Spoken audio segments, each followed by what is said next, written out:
Marseille, quatrième ville-étape de l'European Tour et dernier rendez-vous des modes 70 dans l'exercice on ne peut plus délicat des City Race.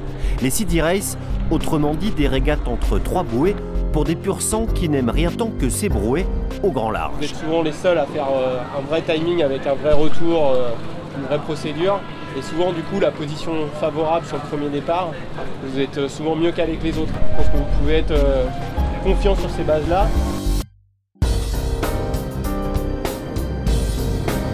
Pas facile de faire la différence dans les vents erratiques de la rade de Marseille, d'autant que les manches se jouent en une demi-heure maximum sur de tout petits parcours.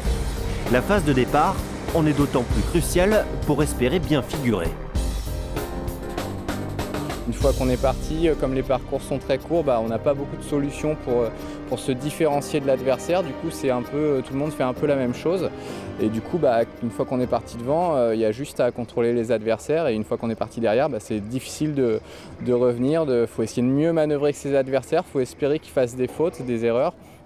Mais on le voit ici, c'est pas souvent le cas. Avec des orages et des trompes d'eau venus jouer les troubles fêtes, le second jour de City Race n'a pas franchement souri à l'équipage de Groupe Edmond de Rothschild. Seulement 2 petites manches courues dans l'après-midi et une phase de départ un ton en dessous de ce qu'avait montré l'équipage sur les précédentes City Race. Ça se joue dans les 5 minutes qui précèdent le départ, sur la phase d'approche de la ligne où il faut essayer d'être mieux positionné que les adversaires, prendre l'avantage par rapport aux adversaires. Donc c'est un jeu de placement par rapport à eux.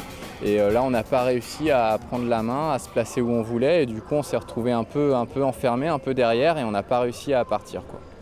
On a un peu une période difficile, donc on essaye de faire le dos rond et dire de toute façon on fait son maximum. Maintenant il faut qu'on reprenne confiance, il y a une dernière étape qui a l'air sympathique, avec des conditions météo un petit peu plus claires, une arrivée qui reste encore folklorique, mais en tout cas voilà, l'étape ça va être une belle étape et on a hâte d'être au départ demain matin. Groupe Edmond de Rothschild compte bien faire parler la poudre dans l'ultime étape de l'European Tour. Les modes 70 pointeront d'abord leurs étraves vers les Baléares avant de mettre le cap sur Gênes, en Italie.